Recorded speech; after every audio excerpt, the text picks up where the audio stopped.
So let me show you my lovely precious sewing machines that I use when I sew and create clothes. For as long as I could remember, I remember my first machine was that Brother, the portable, very plasticky one. And I also had the old Singer machine, the very traditional, the one that you have to treadle. Then what I did was that I bought an external motor on the side where it just does straight stitching. So along the years, I've actually upgraded. I bought a industrial machine, but since I've moved to Sweden now, I actually have sold the machine away.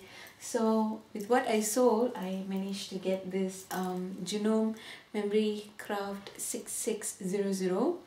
I absolutely love this. It has the speed, or almost the speed, of an industrial sewing machine, and it does buttons. It has various stitches. It has.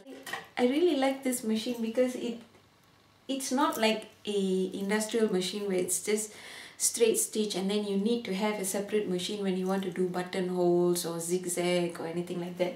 This machine has all that function. It's good because it's actually, if I'm not wrong, this is a this machine is basically more for the quilters, but I did my research when I bought this machine, and it was raved by many dressmakers or seamstress and avid sewers like myself. So yeah, I really like this very much.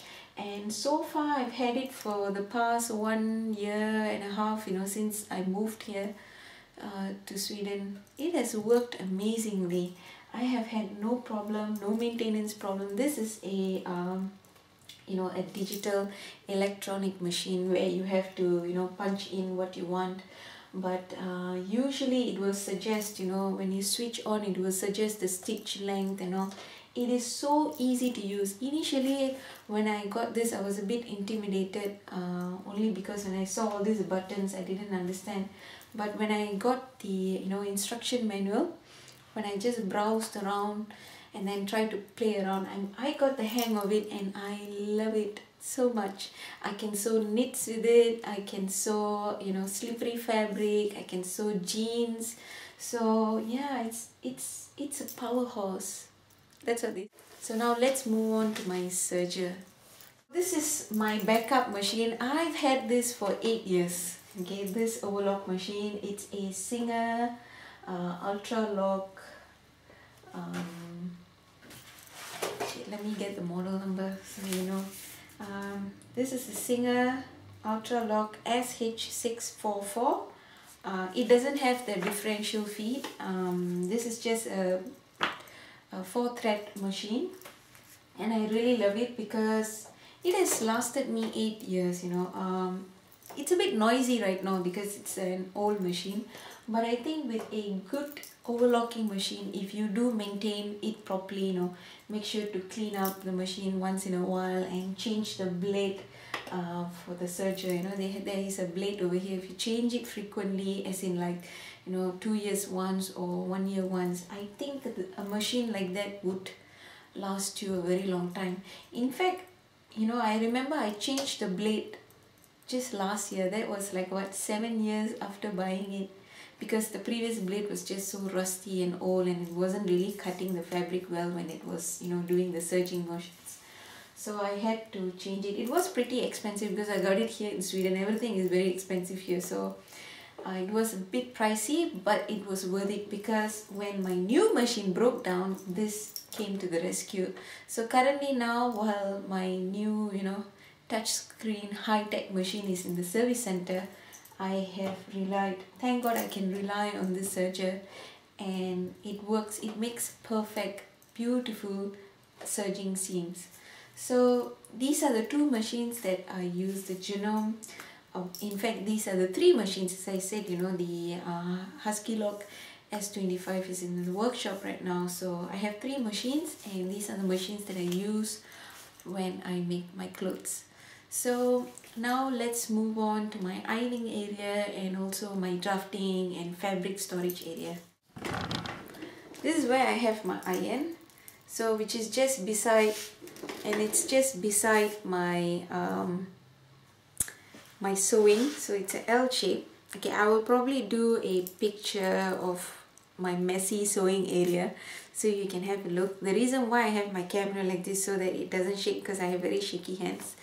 So yeah, so this is where I do my ironing, and just moving this way is where I do my drafting, and I have my fabric storage area. This this is where I have my drafting table. I'm actually sitting down on my sewing chair, my office come sewing chair. So that's why I'm on this level, but actually it just goes up to my waist so that I don't have to bend when I do my pattern drafting or, you know, assembling my stuff. So currently I'm actually working on a project. I'm doing a Macol paper pattern. So this is M6325. So I'm doing this corset like blouse. Okay. So as I said, this is my drafting table.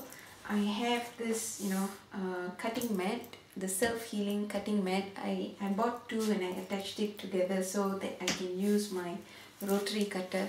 So as you can see below, it's a bit of a mess right now because I have, like, you know, drafting paper, some other unwanted stuff, fabric, you know. This is like my muslin when I do test projects and stuff. So I have this fabric under here. And then this is where I have my fabric storage. So I have lots of fabric. This is my stash, my precious stash that I've collected for the past maybe 12 years or so, I would say. I started when I was 18. I remember, you know, my first salary, I started buying fabric after fabric, hoping that I will sew. But so far I've used up most of it, so it's actually collective, as you can see. You know, I still have so much, so now I'm actually trying to use whatever I have and sew up whatever I can. So yeah, so this is pretty much my messy sewing area, but I rather have it messy so I know that I will always come back and, you know, keep sewing, and I know that I'm busy here, so I like to keep it the way it is. So yeah, I hope you found this video helpful, and let me know if you have any questions. So I'll see you guys soon in my next video then. Bye! Here is the overview again. So I'm just trying to show you what I have. So my machines, and then this is where I have my ironing board, and where you see over there, that's where I have all my threads, you know, scissors and all that stuff I store away. And this is my drafting table. As of now, it's very messy because I have projects. I'm currently working on something, as I've mentioned earlier. And this is where I have all my fabric storage. I got this in Singapore. Previously, I was storing them in carton boxes, so I had to change it up so that I would be able to access my fabric stash much more frequently. So I bought these containers. So yeah, so it's right under this table. I got it from IKEA many years ago, so it has traveled from Singapore to Sweden. As you know, it's a long way. It has come with me. So these were also all bought in Singapore. You know, I got them there, and that is where I have all my pattern paper, Swedish pattern papers, and some other pattern papers for my self-drafting. And recently I bought another stash of fabric for some projects, and I have my rulers and stuff like that over there. So that board over there, that's where I have all my magazine cuttings, you know, my measurements and stuff like that, so that it's easily accessible, and I can see what I want to, you know, sew, you know, for my, it's more of my mood board, as you would say. So yeah, so this is my office, or my home office work area. And so yeah, so this is my lovely sewing room / studio, whatever you call it. Okay, see you later. Bye.